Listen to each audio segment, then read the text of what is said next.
ready to go? Everybody can hear, I hope. Thank you, Wendy, and thanks to all of you for coming out tonight. Most difficult thing about doing a program like this with Justice Alan Page is trying to figure out where to start.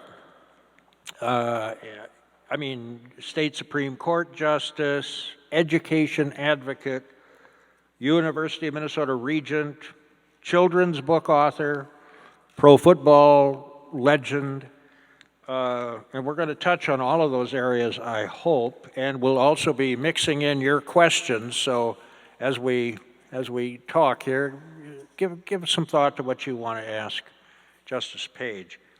But since we're here to celebrate libraries, let's start with the libraries. You said, Justice Page, that libraries are vital to our ongoing survival. That's a heavy burden to bear.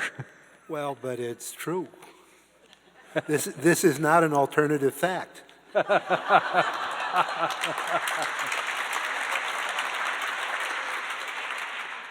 Where would we be if we didn't have simply the repository of all this information?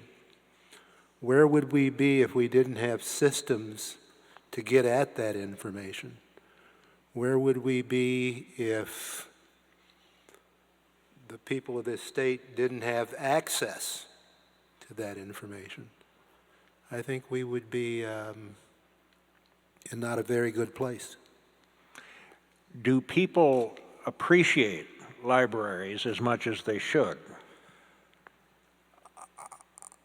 I don't know that all people do, but certainly there are a lot of people who take advantage of the library, even in this day and age of the internet, when all you have to do is, ask Siri.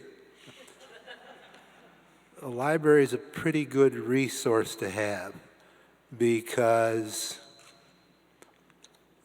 speaking of alternative facts, the library, you can go and get all of the facts.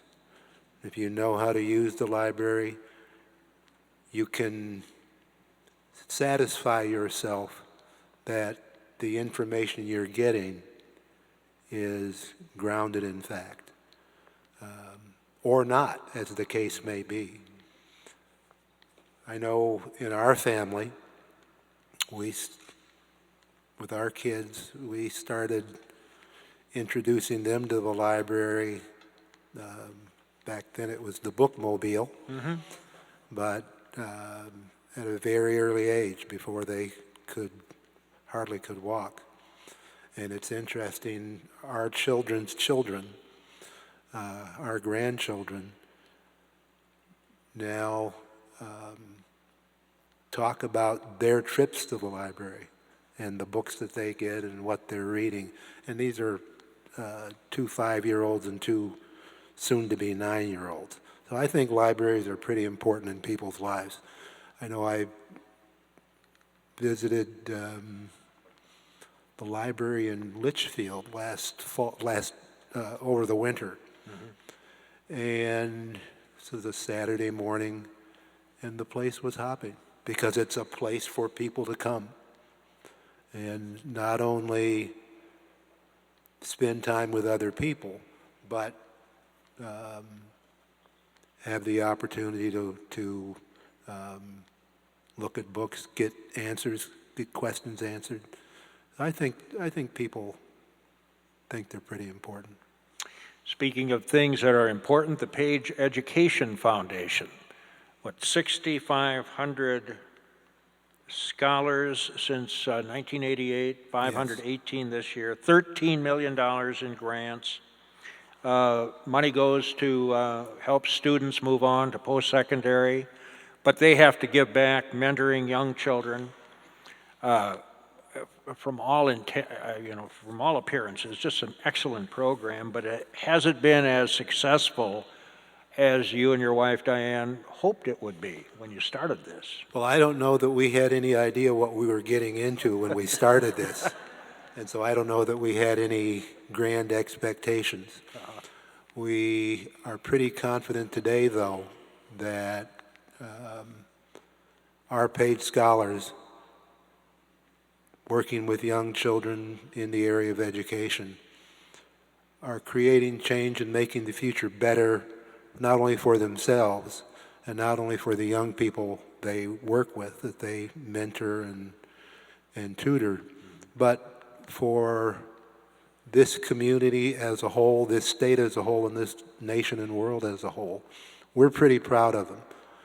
You know, you talk about the 6,500 and the $13 million and all that, but ultimately it's about those young people committed to changing the future and making the future better for all of us. And I might note, there are paid scholars in the audience. Could we stand up, please? Got some scholars here. Don't be shy. One of whom, a very proud moment for me, served as a member of this university's Board of Regents.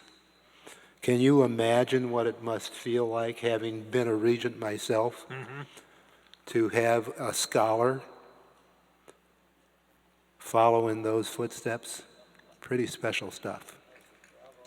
Pretty special stuff. Brings us to the achievement gap, which we've been talking about for 100 years, I suppose. When all is said and done, more has been said than done. That's right. Why has it been so difficult to come up with some way of closing that gap between white students and students of color? Well, I'm no education expert. Let's be clear about that. Do I have some opinions? Yes. Yes. We have to have expectations, and then we have to support those expectations. And we haven't done that. How so? Do we have all night? You know, like, as I say, we spend a lot of time talking about the importance of education, but we don't really put, I think, well, let me put it to you this way.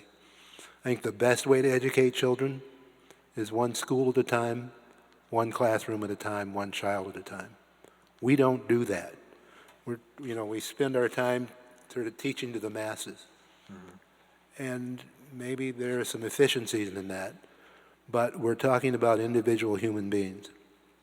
And if we don't meet the needs of each individual, then we're more or less wasting our time.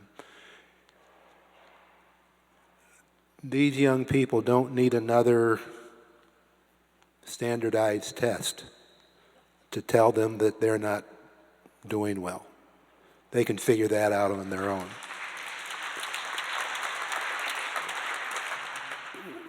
What we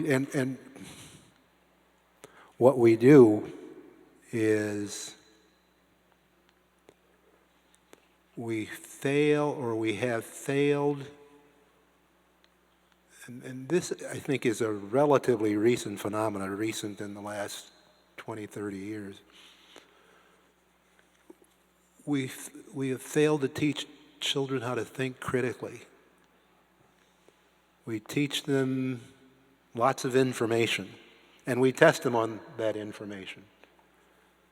But, do we teach them how to think? And it seems to me if we teach young people how to think critically, the rest of it they can figure out. They can get the information. But if we never teach them how to think critically, then we end up with what we have. And you argue, if I understand it right, that reading and writing, the real most basic of skills, is the most important factor in developing that critical thinking. It sure seems to me that reading and writing being able to communicate your thoughts on the written page force you to think critically. You don't have a choice. The interaction between reading and thinking about what you're reading and trying to figure out what's going on, I mean, it forces you to think. And, we have a lot of young people who don't read very well. And we have any number of young people that don't write very well. And I'm not just talking about, the poor inner city kid or the poor kid out in the farm. I'm talking about some law school graduates that don't write very well. And I don't say that to denigrate law school graduates, but writing is a grand tool to test your thinking. And sometimes we want to write and write and write and write and write. Let me explain this 5 different ways, and maybe whoever is reading it will get one of them. Well, if you explain it clearly and concisely one time, everybody's going to be better off. You had, before you were forced to retire, had talked a lot about becoming a teacher, especially with the younger kids. Have you done that? Are you going to do that? I wish I had the courage and the energy. I would, if I could, wave my wet magic wand and make miracles happen, I would probably modify that to maybe doing a writing seminar for first, second, and third graders, a writing/reading seminar to get them thinking, to get them interested, to get them engaged, particularly with young African American males. I would love to be able to do that. I don't think I have the energy. Your parents... before, and I say I don't have the energy. My youngest daughter is a second grade teacher. She leaves the house, when she first started teaching, she'd leave the house at 6 in the morning and get home at 7 at night, and then finish the work that she didn't get done during the day. I didn't have the energy for that. Now she's been at it for 12 or 13 years now, so she can leave the house now at 7:30 and get home at 5:30 or 6 o'clock. I'm unfortunately a little past my ability to do those kind of days anymore. Do your parents get the credit for instilling this love of education? Absolutely. They reinforced in me at every turn that if I, my brother, and my sisters were going to have a better life than they had, neither one of them got beyond high school, that if we were going to have a better life than they had, that we had to be educated and that we had to be good citizens. They also, in their own way, made it clear to me that seeking excellence was important.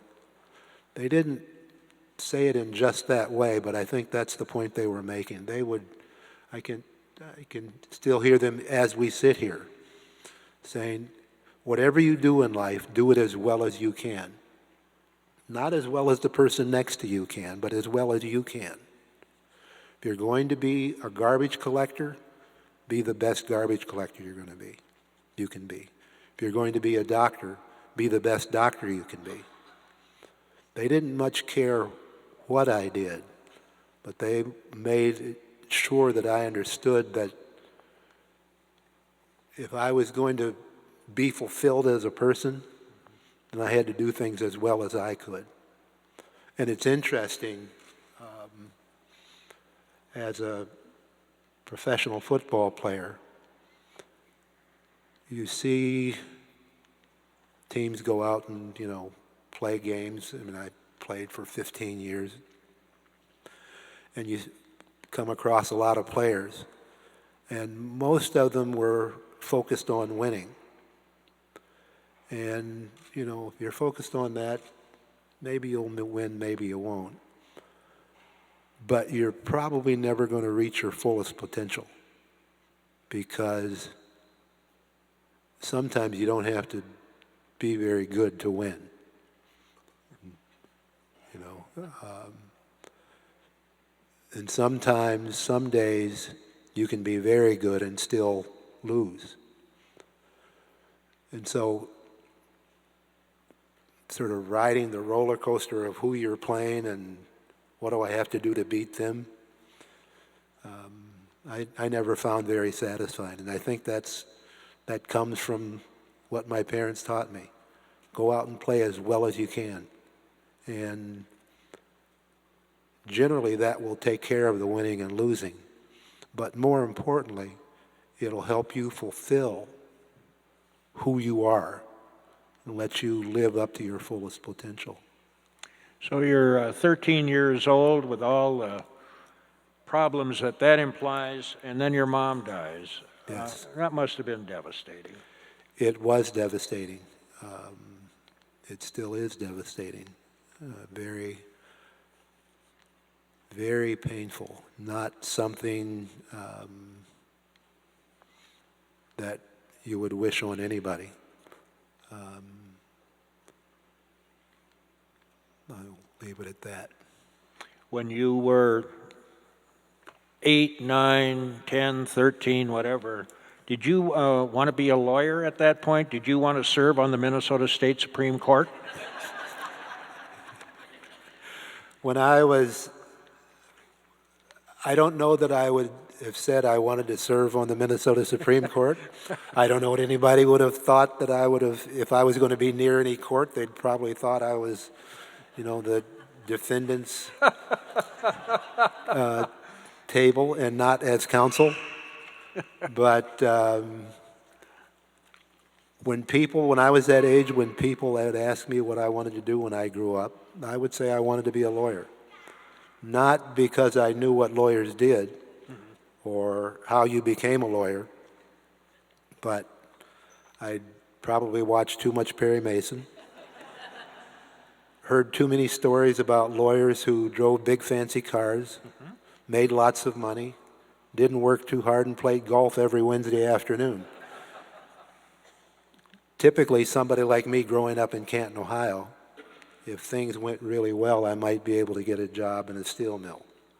And don't get me wrong, there's nothing wrong with those kind of jobs, except that even at that early age, I understood that they were dangerous, dirty, and the work was repetitious. And I figured out early on that wasn't going to work well for me. The other aspect of my interest in the law at that early age was Brown versus the Board of Education. And the court, in pretty eloquent words, said, in the field of public education, separate is inherently unequal.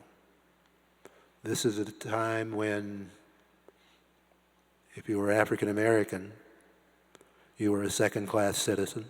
We had state-sponsored segregation, state-sponsored apartheid in large portions of this country. And where it wasn't state-sponsored, it might as well have been. And so, for me, Brown, even at that early age, I understood that what Brown really was about was hope. Hope that if you could change a system of apartheid, then there was hope for a better future. And that was inspirational to me. And at that point in my life, I hadn't thought about playing football. I was one of those kids that when they chose up sides, they would always hope that there were an odd number so that they wouldn't have to pick me. Times changed, to say the least. You know, for for people who aren't football fans, I think they have a hard time grasping just what a great player you actually were. I mean, it was unheard of that a defensive player who played defensive tackle as you did would win a National Football League MVP award. That had never happened, and I think even today, maybe like one other person has done that. Just a sensational career. Did you enjoy football? People say, oh, he doesn't want to talk about football. He didn't like football. He just did it to make some money and do something else. Is that true? I love what I did. Just because I love doing it doesn't mean that I want to spend all my time talking about it or thinking about it. One can do more than one thing at a time. And, you know, I started playing football by accident. My brother, who was ahead of me in school, played, and he seemed to enjoy it, and so I went out. Turns out I had some aptitude for it. But I played because I liked it. And it gave me a chance to, in this weird sort of perverse way, be an artist, to do things that, or to try to do things that were out of the ordinary. And it sort of was a good vehicle for me for that. Talk about out of the ordinary. How could you do that, play pro football at that level, at the highest level, and go to law school at the same time? Either one of those would be more than most people could accomplish, frankly. Well, I'm not so sure about that, but law school extended my football career. I mentioned the business about sort of repetition. Well, after a while, you know, there are only so many things you can do on a football field. And by the time I got to the university's law school, I hadn't done all of them, but I'd probably done most of them more than once. And so while I still enjoyed performing, I was bored out of my mind. And law school provided that stimulation, that something to do which gave me the ability to use my head for something other than a battering ram or a place to store my helmet. And I loved it. I mean, there are those who say they couldn't stand law school, hated it. I loved every minute of it because it provided me a real diversion from the day-to-day grind of being a professional football player. Now, there are people who have served on the Minnesota State Supreme Court who have said they really didn't like that because it was too isolating and sometimes even boring, they said. I'm not saying this. What did you find appealing about the Supreme Court as opposed, say, to the trial courts or whatever? Being a high-test defense attorney. The thing I love about the law, the reason I was interested in the law, was, to me, the law is about solving problems and helping people. And being an appellate court justice, you have the opportunity to do that at the highest level. Solving problems, challenging problems. Those who found it boring, I don't know what their problem was. I couldn't wait every day to get to the office. Really? Because I absolutely was excited. Even, and I will admit, one of the least exciting kind of cases that come before the court are no-fault insurance cases. Well, all you lawyers out there who practice in that area, forgive me. But I mean, intellectually, I sort of couldn't stand it.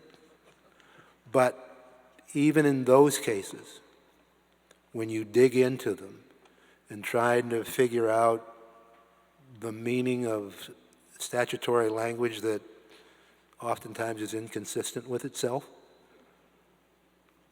and working through that and coming to some solution and solving the problem however you solve it. You know, our cases involve real people with real problems and had impact and have impact not only for particular parties but for the state as a whole. I couldn't think of anything more fascinating to do. And the working with words, you know, and the easy part of the job is figuring out what the answer should be. That was the easy part. But then being able to articulate that answer in a way that was helpful, that was clear and concise, and so that the lawyers and judges and citizens who read our cases could understand it.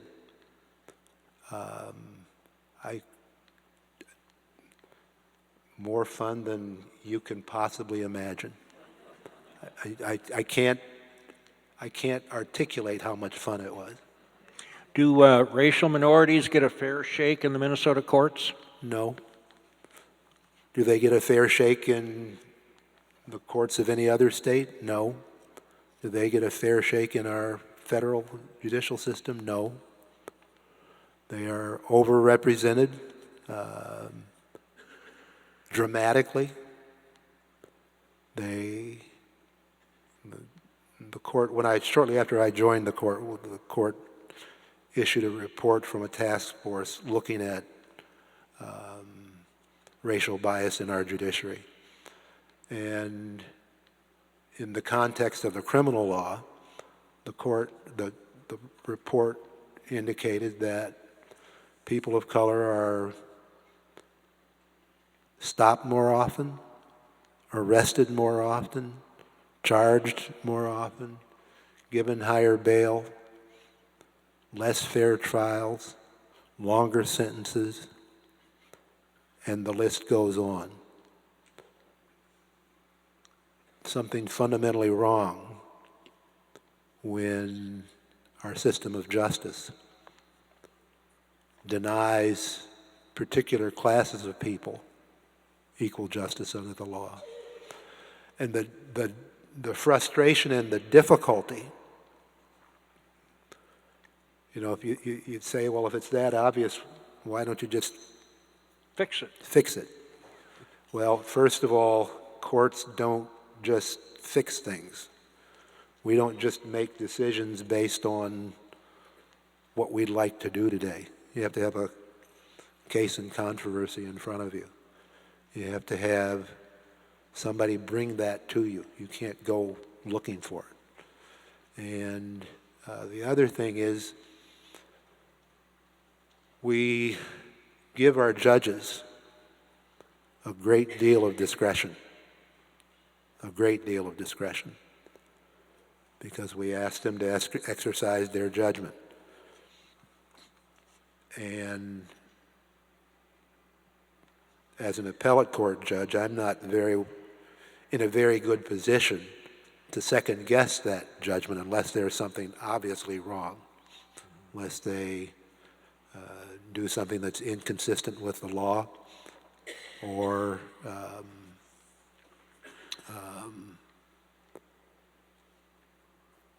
say something or do something that's outright improper. So we can't just, I didn't like that result, so I'll fix it. You can't do that. The other difficulty is it wasn't always clear to me that those people who came through the court system when I was there, that they were always necessarily not guilty of what they'd been accused of. The problem as I saw it was that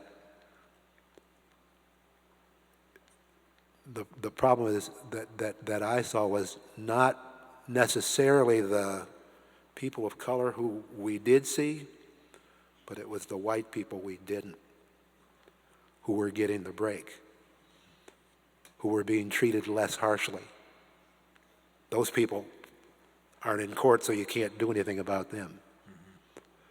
And I'm not sure I know how we get at that problem. Do you ever think about running for an office that would put you in a position to change the laws that would affect the racial bias in our system? You know, governor, senator, whatever. No? Why not?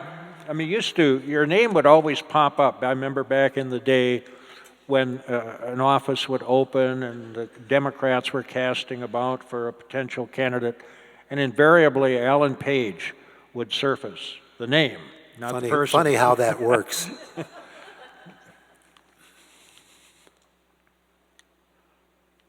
I know my strengths, I know my skills, and I know my interests.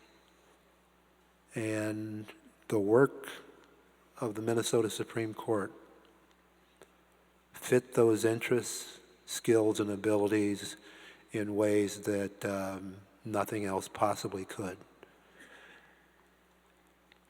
The other thing is, and Representative Kahn, forgive me when I say this, but being in one of the political branches of government, just not my idea of a good time. Better I should, take a hammer and tap my forehead with it. A little more on the racial situation in America, if we could. How would you characterize the state of race relations today? Deteriorating dramatically. Really? Yes. Why, Well, we have start off with an attorney general who's a United States attorney general whose record on race leaves a great deal to be desired. We have a senior advisor to the President of the United States who either owned or was editor, I can't recall as I sit here, a newspaper or online newspaper, what have you, that catered to white supremacists. And we have a president of the United States who makes remarks which give license to everyday citizens to attack those who are different than they are. I can't see how race relations can do anything under those circumstances other than deteriorate. were they getting better before the election last November? Well, evidently not. We all thought they were getting better because people didn't have the courage, weren't comfortable exposing their biases. But evidently those biases have been there all along.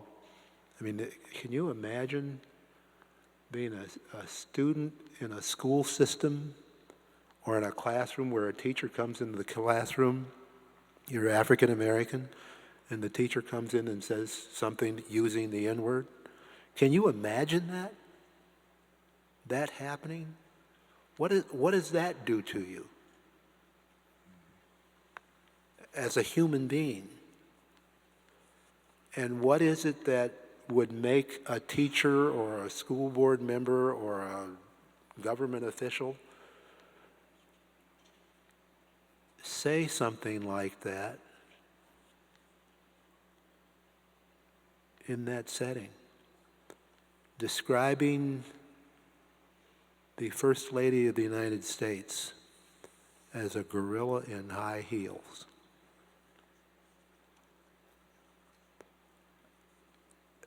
I heard that one, and I quite frankly, I lost it.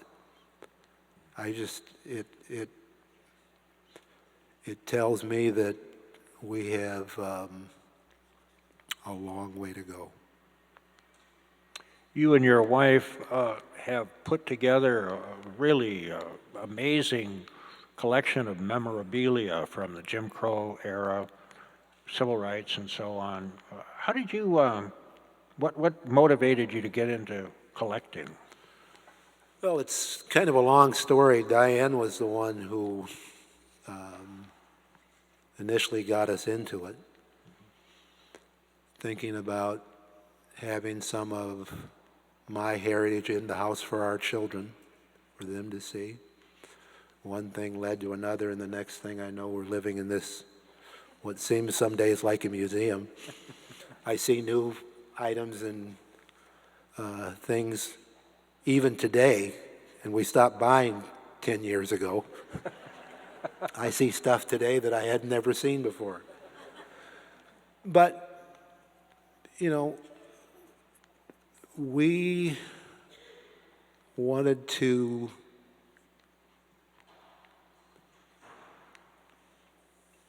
preserve some things that were beautiful, and also to collect some things that were not so beautiful, that were indeed ugly, to make sure that we never forgot.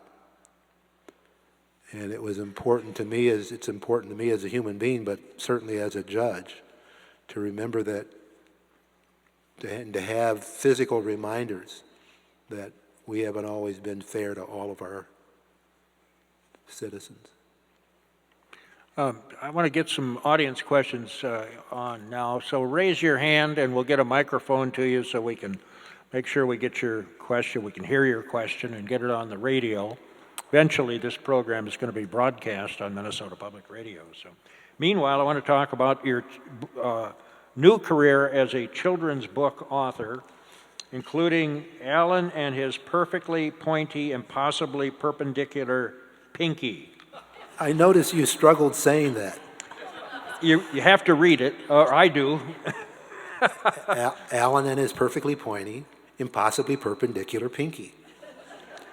And for those of you who are wondering about Alan and his perfectly pointy, Can we see it? there is the perfectly pointy, impossibly perpendicular Pinky. For the radio audience, it really is perpendicular. Can you straighten it out? I mean, if you want Sure. to. The radio audience can't see that, but yes, With I can help. straighten it out. With help. Now, why did you decide to start writing children's books? Well, two things. One, Diane and I have an education foundation. Books are connected to education, right? My view of the world, anyway. Books are central. We talked earlier about the need to get children reading, the critical thinking. And Diane had the brilliant idea for the foundation's 25th anniversary that I should write a children's book. Well, you know, I'd written some opinions along the way, but certainly hadn't written anything else of substance. And so suddenly, me writing a children's book became my youngest daughter and I writing a book. She'd been working with me, helping me write speeches. And so I enlisted her to help me with the book. And she's been great fun to work with. I drive her crazy a little bit, I think, because given my love of words and, you know, having all the words in the right order. and editing until you can't edit anymore. That is, until the book is is in print. I drive her a little crazy, but we've had a great bit of fun writing what I think are some pretty good books. The other book is The Invisible You. Alan is perfectly pointy and possibly perpendicular. Pinky was my idea. And I should note that while the pinky gets billing in the title, it's about more than just my pinky. It's about really children and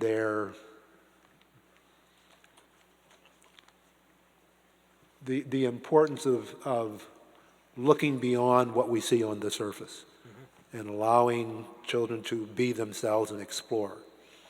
And for those of you who don't have the pinky book, that's the shorthand term, I think you'd find it interesting.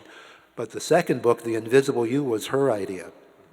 As a second grade teacher, one of their units has to do with talking with the students and getting the students to talk about differences. And she didn't have a good vehicle to do that. And so her idea was we're going to write a second book, let's do one that creates that vehicle. And I do a fair number of book readings in schools around the state. And invariably, whether it's in St. Cloud or at the Litchfield Library or the Rogers Library or wherever it is, a teacher will come up and say, The Invisible You was really helpful for precisely what we were trying to accomplish. And so that kind of makes you feel good that you got something right. Yes, I would think it would be. We have a question here. Hi, Alan. When you worked for a certain legendary football coach, and you took up marathoning, and it led to a little disagreement, as I recall. And can you tell us what what is it that led you to? I mean, we were getting a sense tonight that you don't like boredom, but what was it that led you into marathoning and that gave you the courage to stay with that when it was not approved, shall we say, by the system? What led me to it was, I'll give you a little bit of background. Up to 1975, I wouldn't run any further than somebody made me, and would try to figure out how to avoid it even then. You know, as a football player, running was always a punishment for some transgression, either real or perceived. And so I never liked running. And then, it was about the time that the running boom hit the country, and we had some friends who were runners. And all of a sudden, I looked at running in kind of a different light. I should also note that one of the books, or a movie that had an impact on me in my younger days was The Loneliness of the Long Distance Runner. Mm-hmm. I love that movie.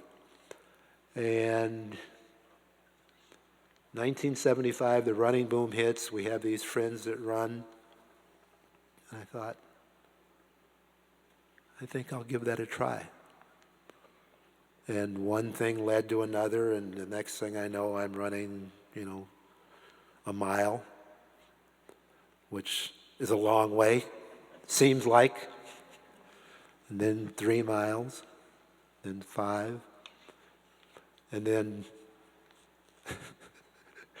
the first really long run I ever did was an 11-mile run from our house to Lake of the Isles to Lake Calhoun, and around Lake Harriet.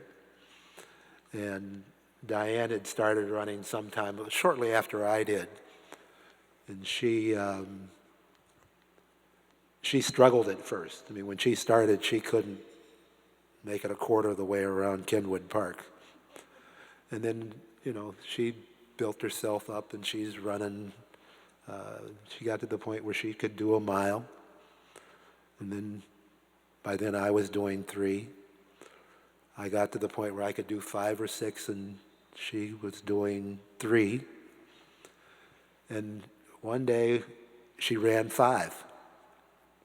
And we ran together, so it was fantastic. One day we decided, well, I was going to try to do the 3 lakes. And she'd never run more than 5 miles. She jumps in with me and another friend. And by the time we get to the far side of Lake Harriet, Diane is nowhere in sight. And people are coming back towards us saying, there's a woman up there who said, if I see you two, to tell you to hurry up. True story. True story. She was blazing fast. I was just a plotter. Let's go back to the back of the room there. Go ahead. Yes, Judge Page. My question is about the legacy of the Obama administration and this huge need on the part of some to erase any aspect of that. By the way, I also like The Loneliness, both the movie and the book.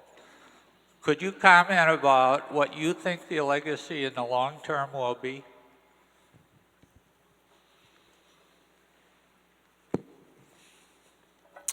I haven't spent a lot of time thinking about that, what the legacy will be. Certainly,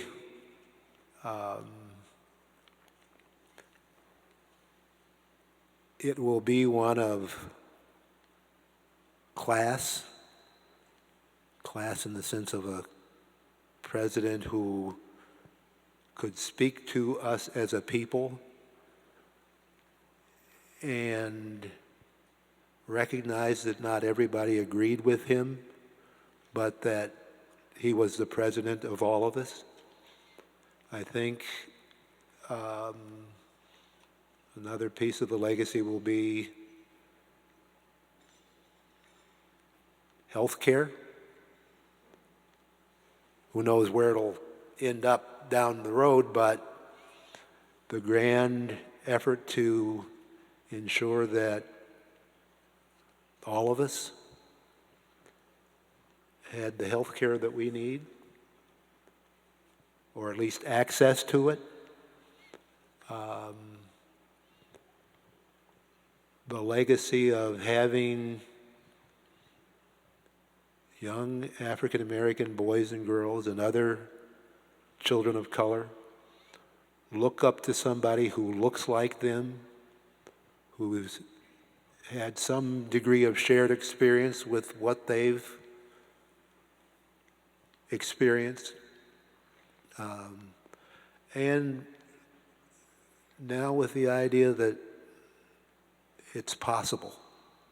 When I was young, it never would have occurred to me that in my lifetime we would see an African American president.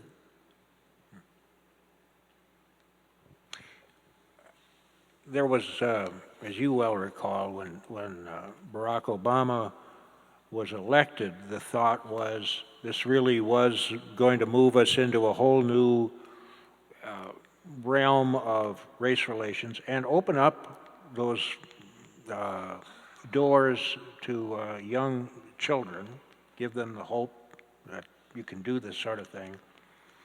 But you get the sense that maybe that none of that happened, or very little of that happened. Oh, I don't know that we can say that. It's not clear to me that it didn't happen. I know lots of little young kids who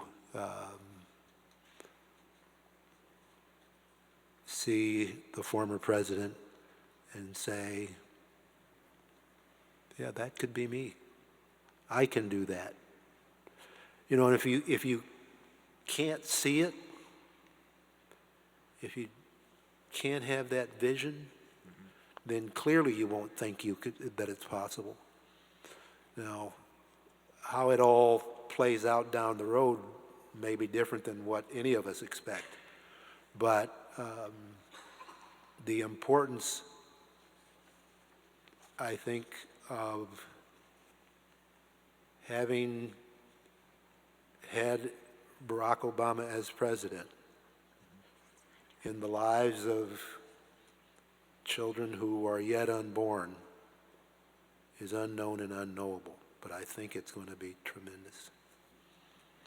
You said you didn't really ever have any interest in running for political office. Did you ever want to be on the U.S. Supreme Court?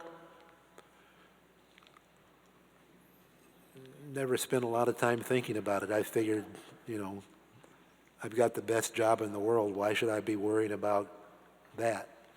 And quite frankly, I mean, what's the difference between what the U.S. Supreme Court did and what we do here in Minnesota?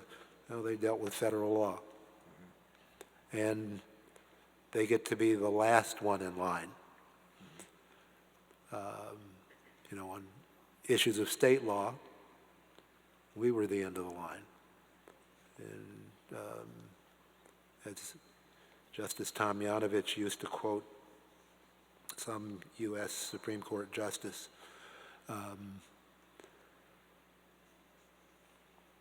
we're not last because we're right. We're simply right because we're last.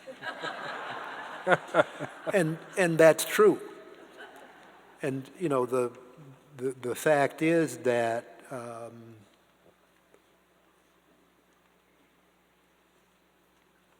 what the United States Supreme Court does is only different in kind from what we do here, and what I did here. So I'm not at all upset, concerned, even think about the fact that I didn't have the opportunity to serve on that court. Your former colleague David Strauss has been nominated to serve on the Eighth Circuit Court of Appeals. Good nomination? I wasn't expecting that question. David is a friend of mine. David is not an ideologue. He's thoughtful, hardworking, and he's a good person. And so I'm happy for him. I know there are some people who are concerned about the process that got him nominated. That's a different story, but and that's something to be concerned about, but I think he will do a good job.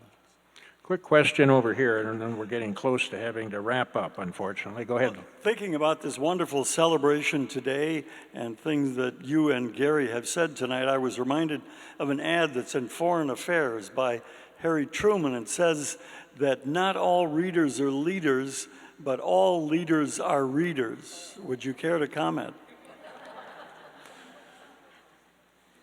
Can I? I have to sort of process that one. Leaders are readers, basically, bottom line. I'm asking you guys, you're the ones. But I think that it's a wonderful phrase, and I've seen it in each issue that I read. I hadn't seen it, and I'd have to think about it before I commented on it. Well, let me ask you this one before we quit. You know, we started talking about all the things that you've been involved with, you've accomplished over time, haven't even gotten to the U of M. But of all of those things, which one are you most proud of? All the various achievements. I'm most proud of the soon-to-be 44 years of marriage to Diane Sims Page.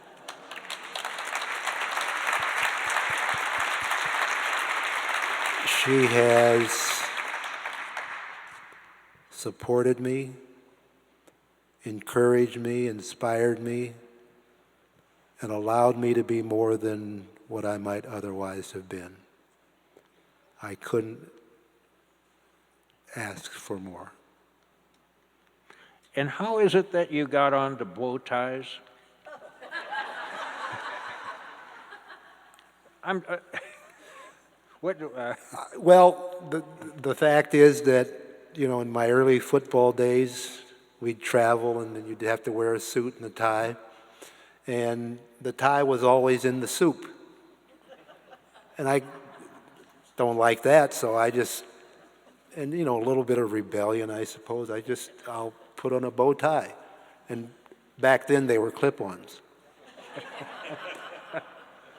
And then one day I started thinking, I kind of like the way this looks. it's a good look. And so I actually bought one that I had to tie.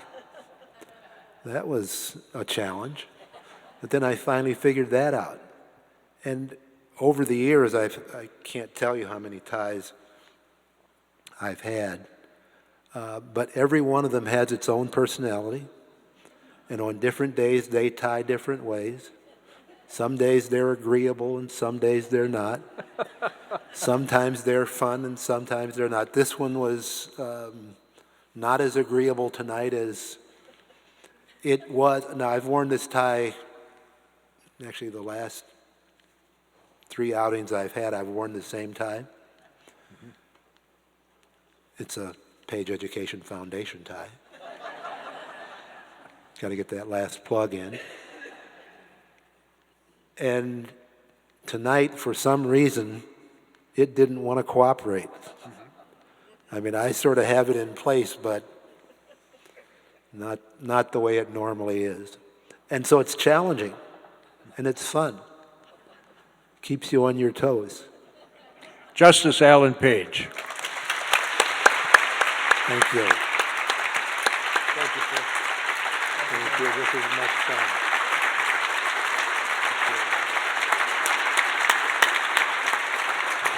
Just a minute, I think, one report.